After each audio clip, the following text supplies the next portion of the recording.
पाकिस्तान के खिलाफ बहुत सारे महाज खुले, कुछ हमने खुद खोले और काफी सारे हमारे खिलाफ खोले गए। आज के महाज मक्कार पे अय्यार पे गद्दार पे लानत, मक्कार पे अय्यार पे गद्दार पे लानत, मक्कार पे अय्यार पे गद्दार पे लानत, मक्कार पे अय्यार पे गद्दार पे लानत, मक्कार पे। बिस्मिल्लाहिर्रहमानिर्रहीम, अस्सलाम वालेकुम। मैं हूं वजाहत सईद खान। पाकिस्तान के खिलाफ बहुत सारे महाज खुले। आज का महाज गद्दार के नाम। पीटीआई में कौन गद्दार है, कौन वफादार है, ये डिबेट तो हफ्तों से, महीनों से बल्कि चल रही है और इसमें कोई डाउट नहीं है कि पीटीआई के बहुत सारे लीडर्स जो हैं वो कॉम्प्रोमाइज्ड हैं या कम से कम at some level totally convinced नहीं है कि इमरान खान का जो कॉज है, जो effectively totally anti establishment, totally anti two party system, totally anti form 45 form 47 वाली हुकूमत और टोटली एंटी पाकिस्तान आर्मी के आर्मी चीफ आसिम मुनीर के खिलाफ जो उनका एक clear black and white no grey area मौकिफ है, वो बहुत सारे लीडर्स पीटीआई के इख्तियार नहीं करते।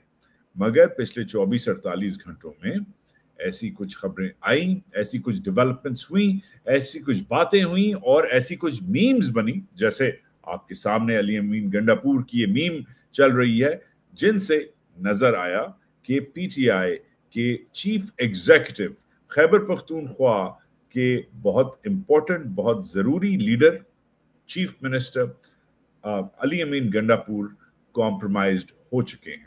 इस वक्त ये मीम मैंने ट्विटर एक्स से उठाई है, जिधर अली अमीन गंडापुर ट्रेंड कर रहे हैं, उनके खिलाफ गाली गलोच चल रही है, उनके खिलाफ लतीफे चल रहे हैं, मीम्स चल रहे हैं, स्नाइड स्नाकी रिमार्क्स चल रहे हैं।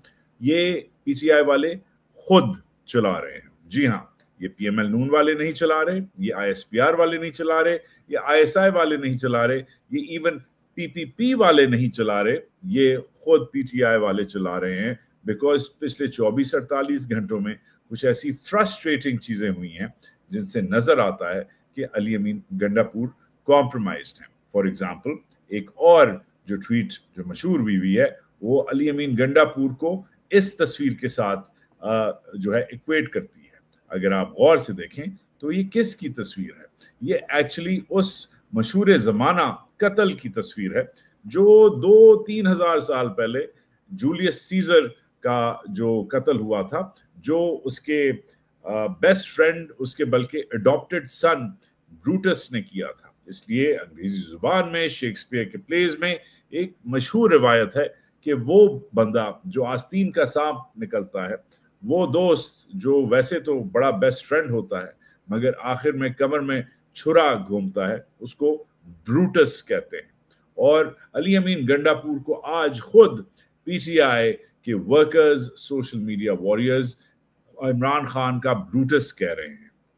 ये क्यों हो रहा है, ये कैसे हो रहा है और काय को हो रहा है, ये आज का महाज का मेन मौकिफ है। शो के दूसरे हिस्से में वी विल टॉक अबाउट कि जो इजराइल ईरान का सीज फायर है, उसके बाद कुछ बहुत अहम इन्वेस्टिगेटिव रिपोर्ट्स निकली हैं जिससे नजर आता है कि डोनाल्ड ट्रंप, जिसने क्लेम किया था कि उसने ऑब्लिटरेट कर दिया है, टोटली तबाह कर दिया है ईरान के न्यूक्लियर इंफ्रास्ट्रक्चर को, ऐसा कुछ नहीं हुआ और ईरान सिर्फ कुछ महीनों से उसका जो न्यूक्लियर प्रोग्राम है वो डिले हुआ है। वो शो के दूसरे हिस्से में है, मगर शुरू करते हैं ब्रूटस से, I am sorry, Ali Amin Gandapur से।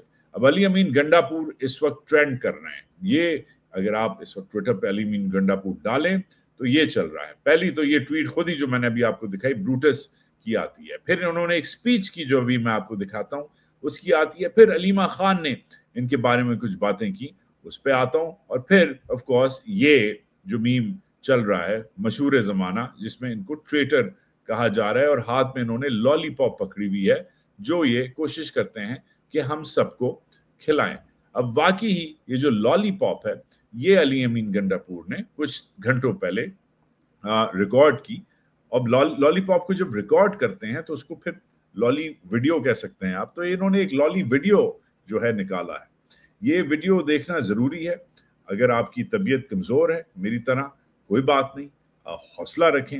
अगर आपको झूठ सुनने का शौक नहीं है मेरी तरह, कोई बात नहीं, हौसला रखें। और पाकिस्तान के इस जबरदस्त चीफ मिनिस्टर की जरा बात सुने कि ये क्या क्या रहा है। Just listen in. आज 24 जून 2025 है और ये 6:45 बजे का टाइम है। मैं ये टाइम के साथ इसलिए बयान दे रहा हूँ कि पता नहीं चलता आजकल कि कौन सी चीज किस टाइम पे और किस डेट का शो करके चलाई जाए। तो मेरा ये पैगाम है और बड़ा वादे पैगाम है और बड़ा गौर से आप सुने और इस पर अमल भी करें आप। मेरा पैगाम यह है कि इमरान खान साहब हमारे लीडर हैं और वो इस वक्त हमारी नस्लों के लिए, हमारे बच्चों के लिए, हमारे लिए वो एक जिहाद कर रहे हैं। और इस वक्त वो भी जेल में है, उनकी बीवी भी जेल में है, हमारी पार्टी के कायदीन भी जेल में है, हमारे वर्कर्स भी जेल में है और हमारे वर्कर्स ने इस तहरीक के अंदर अपनी जानें भी देकर शहादतें हुई है हमारे वर्कर्स की। इतनी बड़ी। थैंक यू फॉर रिमाइंडिंग अस। अभी तक स्टार्ट तो सही चल रहा है, स्टार्ट सही चल रहा है, आगे देखते हैं। कुर्बानी दी है, उनकी फैमिली ने कुर्बानी दी है।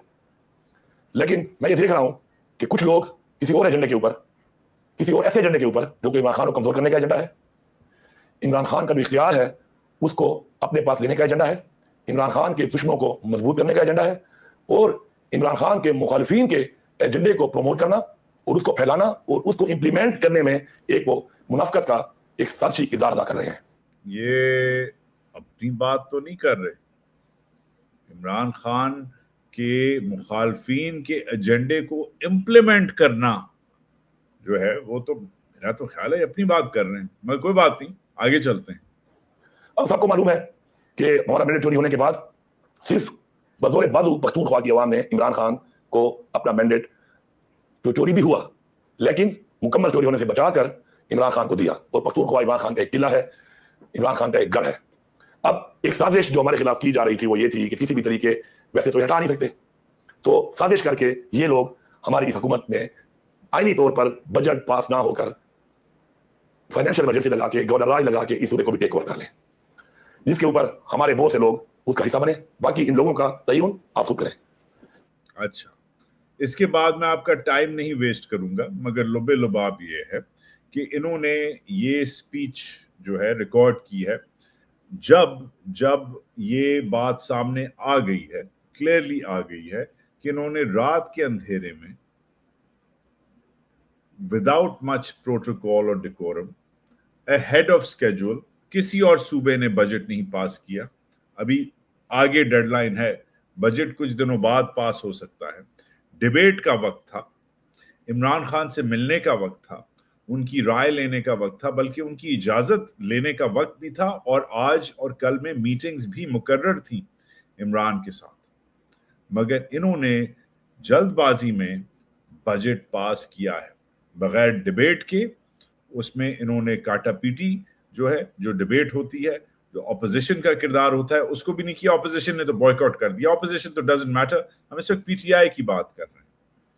और इन्होंने जो मीटिंग्स जो बजट की डिसाइड होनी थी, जिसमें बजट में खुद पॉलिटिकल कमेटी ने, पीटीआई की ने डिबेट करना था, उस मीटिंग्स में भी इन्होंने सही लोगों को नहीं बुलाया। What is Ali Amin Gandapur up to? Who is Ali Amin Gandapur working for?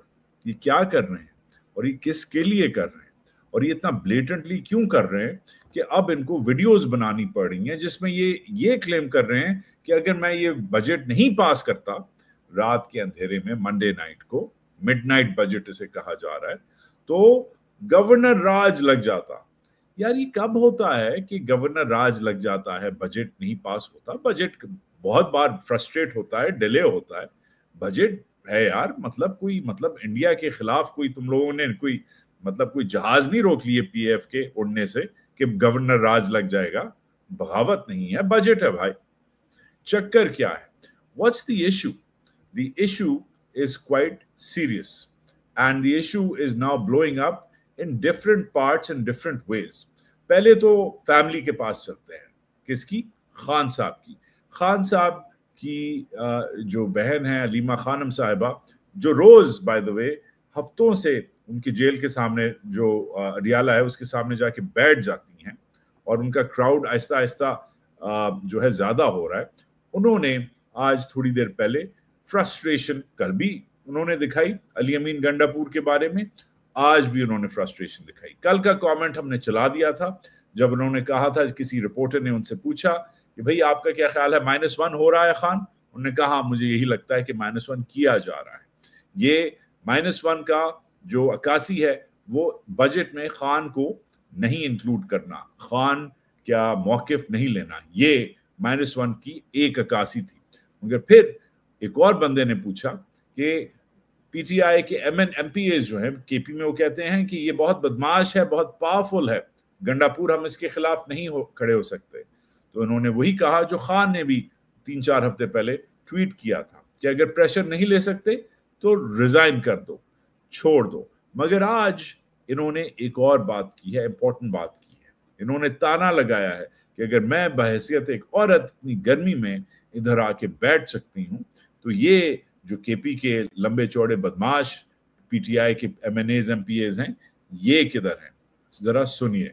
40 degree temperature, कोई भी वक्त तो हम यहाँ पे बैठते हैं। हम अगर हम बैठ सकते हैं, क्या केपी असेंबली के मेंबर जो इमरान खान का वोट लेकर उसके वो क्या कहते हैं, उनकी जिम्मेदारी है, इमरान खान का वोट उनके पास है, वो नहीं आके यहाँ खड़े हो सकते थे? हम 3 हफ्ते से उनसे रिक्वेस्ट कर रहे हैं कि देखें इमरान खान का ये मैसेज है, अगर वो आपको टाइम नहीं देते, क्यों नहीं केपी के सारे मेंबर्स यहाँ आके खड़े हो जाते हैं? क्यों नहीं आप सेशन करते? हम तो उनसे मांग सकते थे, हम उनकी मिन्नतें कर सकते थे। हमने यही किया, हमने बहुत मिन्नतें की। हमने स्पीकर साहब का फोन आया, इस मेरे से पहली दफा कभी बात हुई है, तो वो कह रहे थे कि पास है या पेश है। अब पास है पेश हमें भी अभी समझ आई है, पास और पेश क्या है। अब तो पास भी हो गया। हाँ, तो मैंने उनको कहा कि जी आप आज पूछ रहे हैं, आप 3 हफ्ते पहले क्यों नहीं आप लोगों ने फोन करके पूछा? तो अब मुझे क्या पता है आप लोग क्यों नहीं जाते अडियाला के बाहर? उन्होंने कहा हम जाएंगे। फिर हमने इल्तिजा की कि आप बाहर आए, आप आके इमरान खान के लिए क्यों नहीं खड़े होते? यहाँ पे पंजाब में हम हर एक थाने के अंदर जा रहे हैं, हमारे ऊपर पंजाब रोज केसेस बनाते हैं, केपी में क्यों नहीं इनके ऊपर केसेस बनाते हैं? हम इतने केसेस हैं जो हमारे साथ जुल्म हो रहा है, उसके लिए केपी में क्यों नहीं केसेस बनते हैं? ये मतलब ये जुल्म सिर्फ यहाँ। Okay, now Alima Khanum, Bichari, she has a tendency to ramble on, but effectively what she was trying to say, and this is really important to note, ये obviously political speech करना, sound bites देना, ये हर एक के बस का काम नहीं है, लंबी चौड़ी बात कर देती हैं, but basically frustrate होके कह रही हैं कि PTI के MPAs ने कहा था, अली अमीन गंडापुर ने प्रॉमिस किया था कि हम आएंगे उनके साथ, इधर आके आपके साथ बैठेंगे, और वो अभी तक नहीं हुआ। प्लस जो कह रही हैं कि हमारे खिलाफ केसेस जो हैं वो होते हैं इधर, पीटीआई जो है केपी में, उधर उसके खिलाफ कोई केसेस नहीं होते, वो तो खैर नहीं हो सकते क्योंकि वो उनका सूबा है, मगर वो इन वे कहना चाह रही हैं कि इनके खिलाफ उधर भी केसेस करो।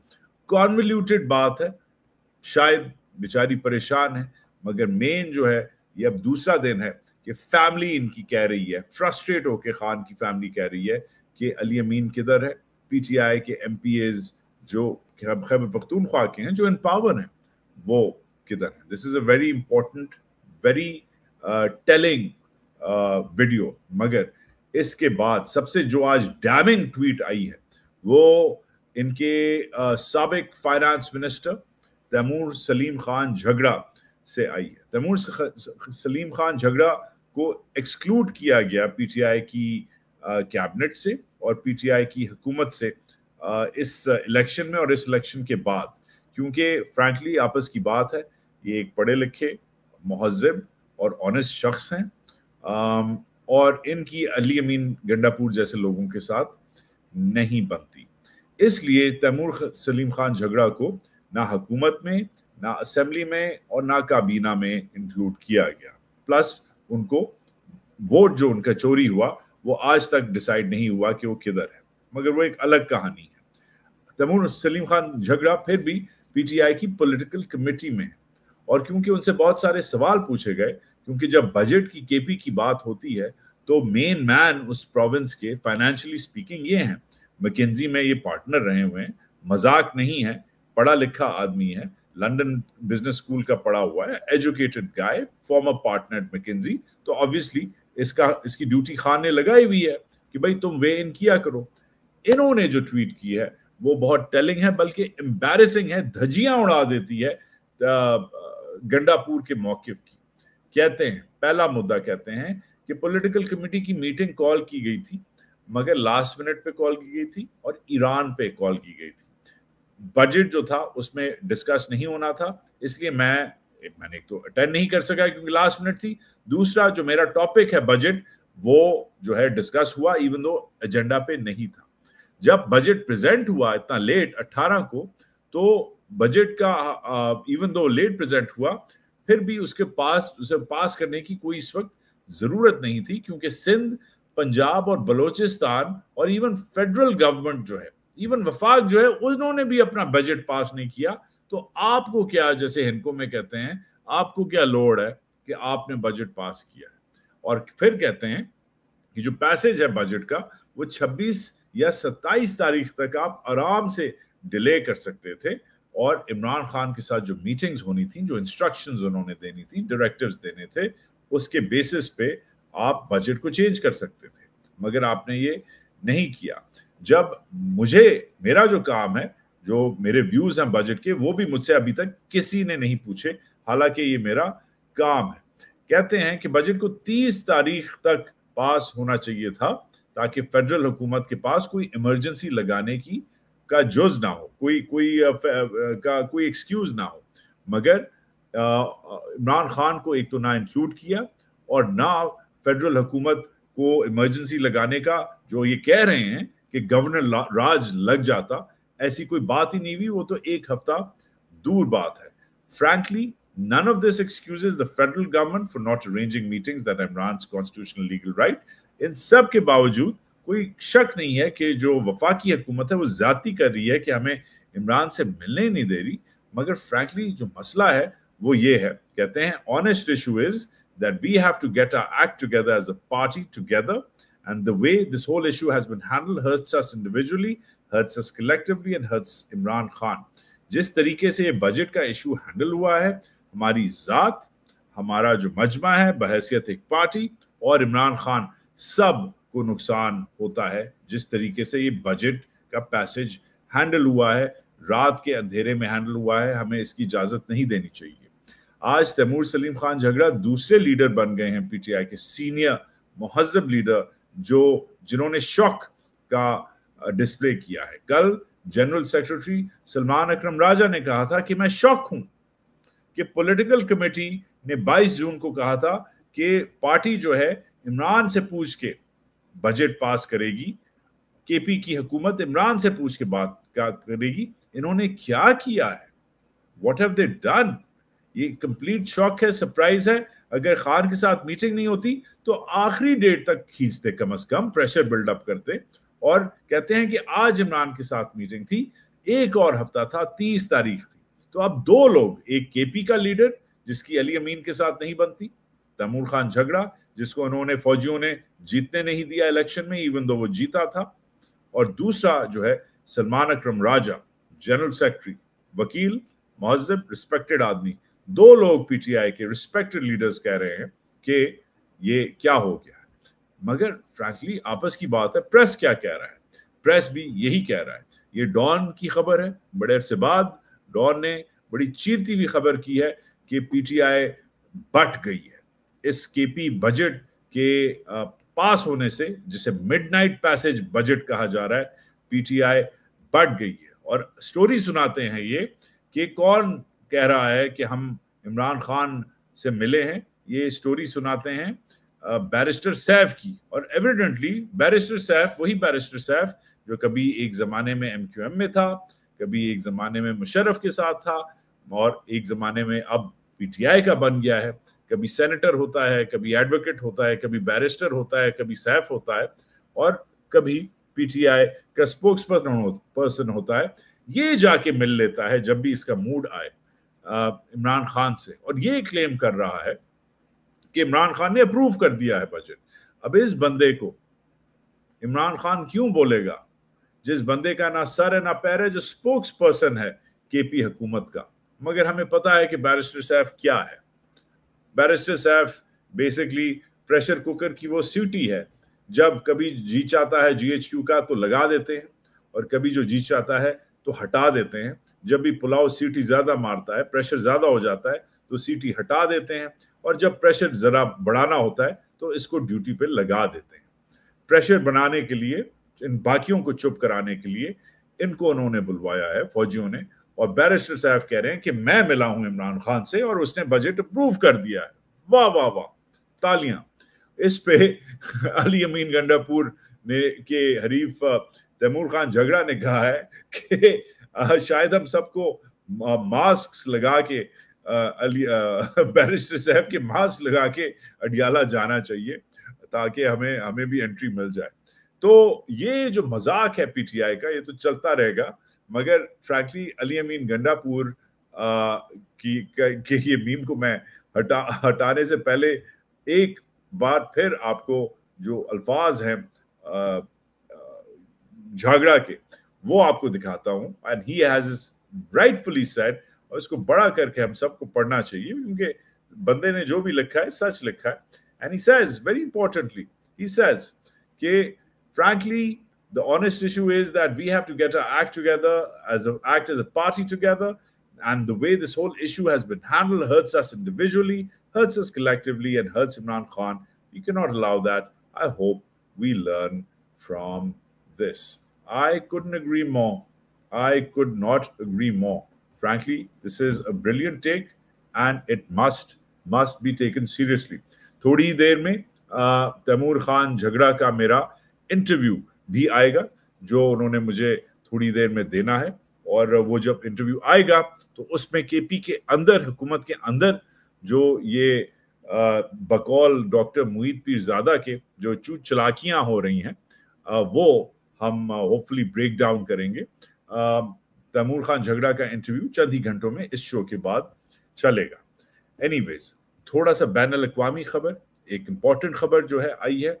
सेटबैक हुआ है डोनाल्ड ट्रंप के मौक़िफ़ को। डोनाल्ड ट्रंप ने कल जो सीज फायर करवाया, परसों जो उसने ऑब्लिटरेट करने की ईरान के न्यूक्लियर प्रोग्राम को जो क्लेम किया, ये ऐसा हुआ नहीं, ये हुआ नहीं। और अब ये आलम है कि डोनाल्ड ट्रंप का जो मिडनाइट हैमर है वो जो वो चलाया था उसने, जिसने उसने B-2 बॉम्बर्स भेजे थे और 3 ईरानी साइट्स उड़ा दी थी, और आके फिर बड़ी खौफनाक किस्म की उसने स्पीच की थी कि देखो देखो मैंने क्या किया है, ऐसा हुआ नहीं है।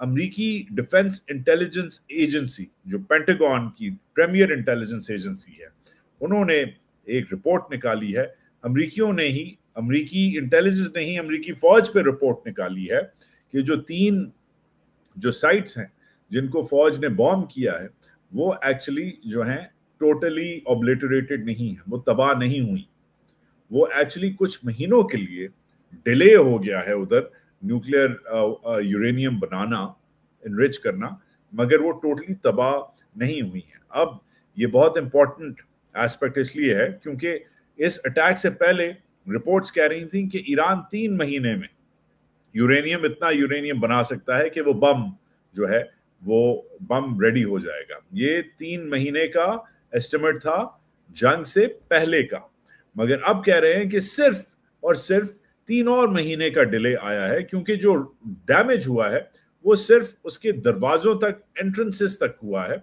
2 फैसिलिटीज की जो एंट्रेंसेस हैं वो सील हो गई हैं, और अंडरग्राउंड कोलैप्स जो है, अंडरग्राउंड जो पहाड़ों के अंदर जो बिल्डिंग्स हैं वो कोलैप्स नहीं हुई, वो बिल्कुल सही हैं, पुख्ता हैं, खड़ी हुई हैं, सॉलिड हैं।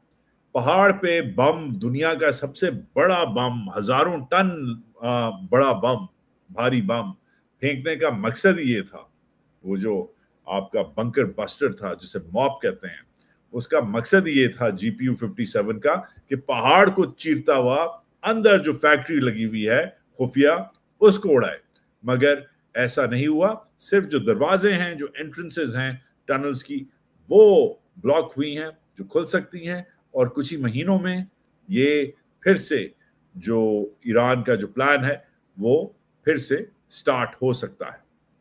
ये जो खबर है इसने बकौल अमेरिकन प्रेस के डोनाल्ड ट्रंप को सख्त परेशान किया हुआ है, मगर ईरानी जो हैं वो भी बॉल इस वक्त जो है उनके कोर्ट में है और वो उस बॉल को बड़े अच्छे तरीके से खेल रहे हैं। ईरानी सदर मसूद पेज़ेश्कियान ने कहा है कि वो अमेरिका के साथ न्यूक्लियर टॉक्स करने के लिए तैयार है। उन्होंने यूएई के लीडर्स से बात की है और उन्होंने कहा है कि हम तैयार हैं, we are ready to resolve issues at the negotiating table with international frameworks. तो ईरान ना हारा, ना इजराइल जीता और ना अमेरिका का जो क्लेम है वो सच्चा निकला कि ईरान का न्यूक्लियर प्रोग्राम जो है वो खत्म हो गया है। इस जंग से क्या हुआ? 600 से ज्यादा ईरानी शहीद हुए, 24 तकरीबन इजरायली जो हैं वो मारे गए। लेटेस्ट नंबर्स मेरे पास बिल्कुल है जी, 28 इजरायली मारे गए, 610 ईरानी जो हैं शहीद हुए हैं।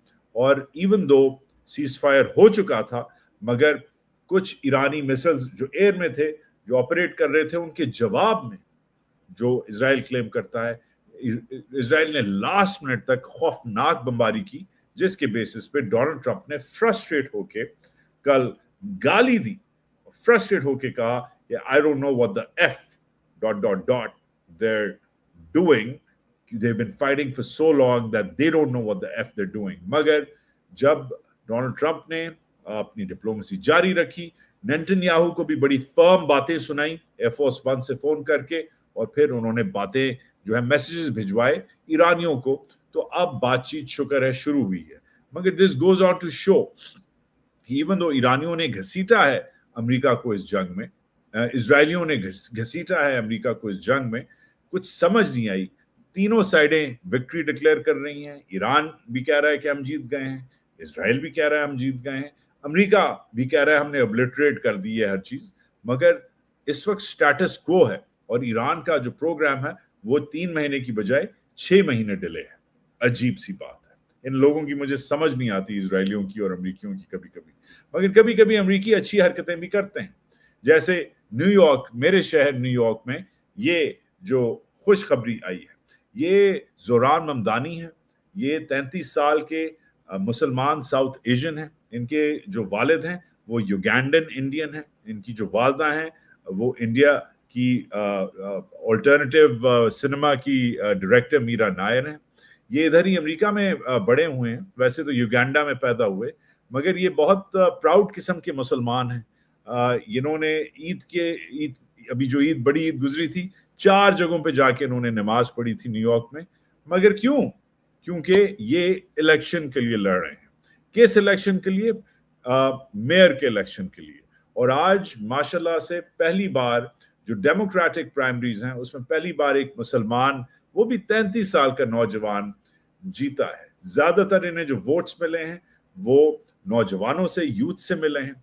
बड़े लिबरल किस्म के मुस्लिम हैं, प्रो LGBTQ हैं, इवन प्रो जूइश मुस्लिम हैं। एंटी जायनिज्म और एंटी सेमाइटिज्म में ये फर्क रखते हैं। इन्होंने जो प्रोमिसेस किए हैं वो रेंट कंट्रोल अपार्टमेंट्स के जो में हाइक्स को, प्राइस हाइक्स को फ्रीज करना, फ्री बसें करवाना, और अमेरिका के इस सबसे अमीर शहर के सबसे अमीर लोगों को एक्स्ट्रा टैक्स करना। नौजवान जो हैं वो इनसे बहुत मोहब्बत करते हैं। बहुत सारे लोग आज इनके लिए पार्टीज थ्रो कर रहे हैं। मगर ये बहुत बड़ा आप कह सकते हैं बहुत बड़ी मोमेंट है। जैसे शायद बराक ओबामा जब बने थे प्रेसिडेंट, वो 15-20 साल पहले, अब इतना पुराना वक्त हो गया, 2008 में वो बने थे मुझे याद है, तो वो अफ्रीकन अमेरिकन के लिए बहुत प्राउड मोमेंट थी। आज मुस्लिम अमेरिकन के लिए न्यूयॉर्क के शहर में ये बहुत प्राउड मोमेंट है। वही मोमेंट है और इनको ओबामा से बहुत सारे लोग कंपेयर कर रहे हैं। एंड्रू कुओमो को इन्होंने हराया आज डेमोक्रेटिक प्राइमरीज में। वो पुराने पापी हैं डेमोक्रेटिक एस्टैब्लिशमेंट के, जिन्होंने करोड़ों के एड्स इनके खिलाफ चलवाए। इनकी मुसलमानियत, इनका मुसलमान होना, इनकी दाढ़ी, बहुत इनके खिलाफ वायरल वीडियोस, डेथ थ्रेट्स बहुत बनाए गए, बहुत एड्स लगे, मगर ही हैज प्रिवेल्ड बिकॉज इनका मैसेज जो था वो ये था कि कॉस्ट ऑफ लिविंग बहुत ज्यादा हो गई है, हमें कॉस्ट ऑफ लिविंग कम करनी है। और ये जो मैसेज है, इन्होंने बड़ा जबरदस्त तरीके से इन्होंने प्रिवेल किया इस मैसेज का। मैं कंग्रेचुलेट करता हूं जोरान ममदानी को। डेमोक्रेटिक प्राइमरी जीत चुके हैं। 3-4 महीनों में इलेक्शंस हैं, अभी इलेक्शंस फॉल में होंगे, इलेक्शंस मुश्किल होंगे। एरिक एडम जो मेयर हैं वो इंडिपेंडेंटली लड़ रहे हैं, रिपब्लिकन जो है वो खड़े होंगे और इनको बहुत टारगेट किया जाएगा, और इनको टारगेट किया गया है, इन पे अटैक्स हुए हैं। अब ये सिक्योरिटी के साथ ट्रैवल करते हैं। अल्लाह इनको सेहत दे, अल्लाह इनको प्रोटेक्ट करे। मगर मुसलमान अमेरिकन के लिए आज ये बहुत बहुत बड़ी मोमेंट है, और इन्होंने स्पेशली जो तकरीबन 1 मिलियन मुसलमान हैं इस वक्त न्यूयॉर्क में, जिसमें बहुत कम लोग वोट करते हैं, उस वोट को इन्होंने जगाया है।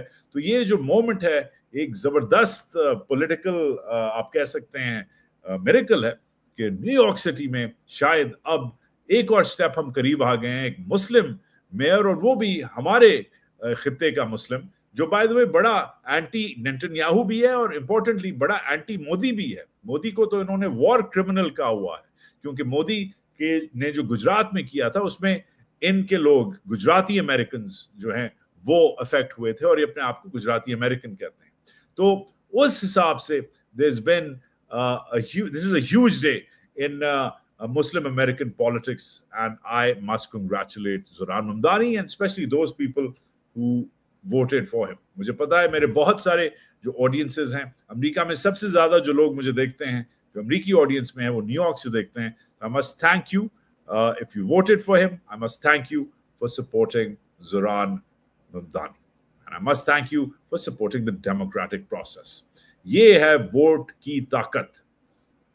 अमेरिका जैसे मुल्क को और न्यूयॉर्क जैसे शहर को कल एक मुसलमान लड़का चलाएगा। ये हो सकता है, ऑलरेडी ओबामा से कंपैरिजन्स किए जा रहे हैं। ये वोट की ताकत है। मुसलमान अमेरिका में सेफ नहीं फील करते। I will be very honest, मैं इधर 9/11 के जमाने से हूँ, और कभी मेरी दाढ़ी, कभी मेरा लहजा, कभी मेरा एक्सेंट जो है लोग पूछते हैं, क्योंकि वो जमाना जो है वो अभी तक लोगों को भूला नहीं है। वो जो ट्रेजेडी है वो लोगों को भूली नहीं है। ये जो मैं जो अपनी पाकोल कभी कभी पहन लेता हूँ, वो जो हमारी पठानों की टोपी है वो पहन लेता हूँ, तो लोग स्पेशली घूरने लगते हैं। और ये न्यूयॉर्क में होता है, बाकी मुल्क में तो आप छोड़ दें, पता नहीं क्या होगा। बट ज़ोरान ममदानी का एक जबरदस्त कोट है। उन्होंने कहा है कि मुसलमानों को अब साए में, अंधेरे में, कोने में खड़ा नहीं होना चाहिए। हमें अपने हक के लिए जीतना चाहिए, और जो बेस्ट तरीका है जीतने का वो बैलेट बॉक्स के जरिए है। So I congratulate Zohran for his victory, a resounding victory. 43% of Democratic primary votes have been cast for him. 50% इन्हें नहीं मिले, इसका मतलब है काउंटिंग चलेगी। But again, there is little chance that anybody else will beat him in the rest of the primary, and a huge chance that he will be New York's first Muslim mayor. Chalte chalte, speaking of huge chances, China's taken a huge chance on us, और एक बार फिर हमें एक और loan China ने तकरीबन $2 अरब हमें reschedule करके दिए हैं। मेरा तो ख्याल है चाइना को और हमें देना चाहिए थे। हमें तो बल्कि चाइनीज जेट्स के लिए अब कमीशन मिलनी चाहिए, बिकॉज हमने चाइना के जो मार्केट्स हैं और चाइना के जो जेट्स हैं उनकी काफ़ी हमने जायजा की है पिछले महीने इंडियंस का मुंह तोड़ के। तो मेरा तो ख्याल है ये 2 बिलियन भी कम है, मगर आई एम बीइंग फैसिशियस। इंशाल्लाह हम उम्मीद करते हैं एक दिन किसी से भी हमें कोई लोन नहीं लेना पड़ेगा और हम खुद मुख्तार कौम होंगे, पाइंदा कौम होंगे। अपना ख्याल रखें। पाकिस्तान जिंदाबाद।